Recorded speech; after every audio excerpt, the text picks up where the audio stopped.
सुमाली, जो एक राक्षस कुल का अधिपति था, उसने देखा कि राक्षसों की शक्ति धीरे धीरे घटती जा रही है और देवता दिन प्रतिदिन शक्तिशाली होते जा रहे हैं। सुमाली को अपने वंश के अस्तित्व की चिंता हुई। उसने सोचा कि अगर वह अपने परिवार में ऐसे व्यक्तियों को जन्म दे जिसमें देवताओं की तरह ज्ञान और शक्ति हो, तो वे राक्षसों के अस्तित्व की रक्षा कर सकता है। अपनी इस योजना के तहत उसने अपनी पुत्री कैकसी का विवाह एक तपस्वी ऋषि विसर्वा से करवाने का निर्णय लिया। विसर्वा एक तपस्वी और ब्रह्मज्ञानी ऋषि थे जो महर्षि पुलस्त्य के पुत्र और ब्रह्मा जी के वंशज थे। सुमाली ने कैकसी को निर्देश दिया कि वह ऋषि विसर्वा को अपने स्नेह से जीतकर उसने संतान प्राप्त करे। कैकसी ने अपने पिता के निर्देशानुसार महर्षि विसर्वा के आश्रम में जाकर उसने भेंट की। उसने ऋषि को अपने सुंदरता और सच्ची श्रद्धा से प्रभावित किया और उन्हें विवाह के लिए मना लिया। जब कैकसी गर्भवती हुई तो एक दिन विसर्वा ने उससे कहा कि तुमने मेरे तपोबल में संतान प्राप्त की है, इसलिए इन संतानों में विशेष गुण होंगे। लेकिन कैकसी का यह गर्भ रात के अंधेरे में आया था, जो अशुभ माना जाता था। इस कारण से कैकसी की संतानें राक्षसी प्रवृत्ति के साथ जन्मी। उनके 4 संतान हुई, रावण, कुंभकर्ण, विभीषण और शूर्पणखा। इनमें से रावण सबसे बड़ा और सबसे ताकतवर था। उसका असली नाम दशग्रीव या रखा गया था, क्योंकि उसके 10 सिर थे जो उसकी अद्भुत शक्ति और ज्ञान के प्रतीक थे। रावण का बाल्यकाल काफी रहस्यमयी और रोमांचक था। एक तरफ उसे अपने पिता ऋषि विसर्वा से वेदों और शास्त्रों पुराणों का ज्ञान मिला, तो दूसरी ओर अपनी माँ कैकसी से उसने राक्षसी प्रवृत्ति को अपनाया। उसकी बुद्धि इतनी तीव्र थी कि छोटी उम्र में ही उसने वेदों और शास्त्रों का अध्ययन पूरा कर लिया।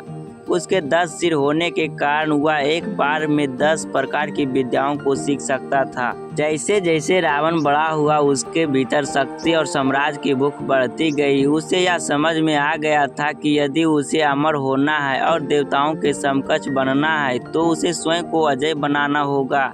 इसी उद्देश्य से उसने कठोर तपस्या करने का निश्चय किया। उसने कैलाश पर्वत की ओर प्रस्थान किया और वहीं बैठकर भगवान ब्रह्मा की तपस्या करने लगा। उसकी तपस्या इतनी कठिन थी कि वह अपने सिर एक एक कर भगवान ब्रह्मा को अर्पित करने लगा। उसने कुल मिलाकर 9 सिर अर्पित किए, लेकिन 10वें सिर को अर्पित करने से पहले ब्रह्मा जी प्रकट हुए और उसे वरदान देने का वचन दिया। ब्रह्मा जी ने प्रसन्न होकर उसे अजेयता का वरदान दिया। इसके अलावा उसे दिव्य अस्त्र शस्त्र भी मिले और वरदान मिला कि देवता, गंधर्व, यक्ष और किन्नर उसे नहीं मार पाएंगे। रावण के मन में अब अपनी शक्ति को दिखाने की इच्छा जाग उठी। उसने अपने नाना सुमाली के निर्देश पर लंका पर आक्रमण करने का निर्णय लिया। लंका पर उस समय धन के देवता कुबेर का शासन था, जो रावण के सौतेले भाई थे। रावण ने अपने भाइयों के साथ मिलकर लंका पर आक्रमण किया और कुबेर की विशाल सेना को पराजित किया। कुबेर को हराकर उसने लंका को अपने अधीन कर लिया और अपने साम्राज्य की नींव रखी। लंका के इस विजय ने उसे एक महान योद्धा के रूप में स्थापित कर दिया और उसने अपने राज्य को एक समृद्ध और शक्ति का केंद्र बना दिया। रावण शिव का परम भक्त बन गया। एक दिन उसे लगा कि उसे भगवान शिव को लंका में लाकर वहां उनकी पूजा करनी चाहिए। इसके लिए उसने कैलाश पर्वत को लंका लाने की ठानी। वह अपनी असाधारण शक्ति के बल पर कैलाश पर्वत को उठाने लगा। भगवान शिव इस कृत्य से नाराज हो गए और उन्होंने अपने पैर के अंगूठे से पर्वत को दबा दिया। इसके कारण रावण पर्वत के नीचे दब गया और दर्द से चिल्लाने लगा। दर्द से कहराते हुए उसने शिव तांडव स्रोत की रचना की, जिसे सुनकर भगवान शिव प्रसन्न हो गए और उसे मुक्त कर दिए। साथ ही भगवान शिव ने उसे चंद्रहास नामक एक दिव्य खड्ग प्रदान की, जो उसकी शक्ति को और बढ़ा दिया। शिवाजी से वरदान मिलने के बाद रावण का अहंकार बढ़ गया। वह खुद को अमर और अजय मानने लगा। उसने देवताओं, ऋषियों और अन्य प्राणियों पर अत्याचार करना शुरू कर दिया। उसकी शक्ति इतनी बढ़ गई कि देवता भी उससे डरने लगे।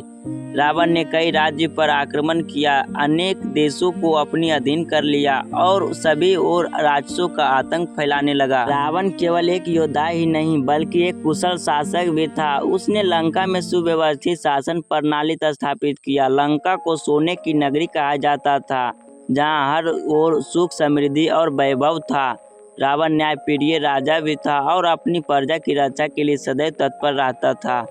लेकिन रावण के चरित्र का यही द्वंद्व उसे एक अनोखा पात्र बनाता है।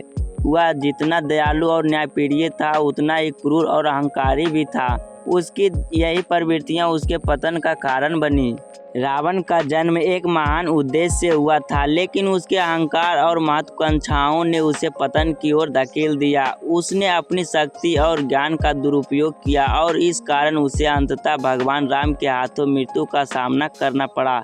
रावण की कहानी हमें यह सिखाती है कि शक्ति और ज्ञान का सही उपयोग न किया जाए तो वह विनाश का कारण बन सकता है। रावण की कथा हमारे लिए एक पौराणिक कहानी नहीं है, बल्कि यह एक संदेश है कि चाहे कितनी भी शक्ति प्राप्त कर ली जाए, अगर अहंकार और अधर्म के मार्ग पर चलेंगे तो अंततः विनाश ही प्राप्त होगा। रावण का जीवन उसकी महानता और उसकी गलतियां का प्रतीक है, जो हमें शक्ति और भक्ति के साथ संतुलन बनाने का प्रेरणा देता है। इस प्रकार रावण के जन्म और उनकी उत्पत्ति की यह कहानी एक वीर योद्धा, ज्ञानी और तपस्वी का रोमांचक सफर है, जो अंततः उसकी अपनी गलतियां के कारण समाप्त हो गया।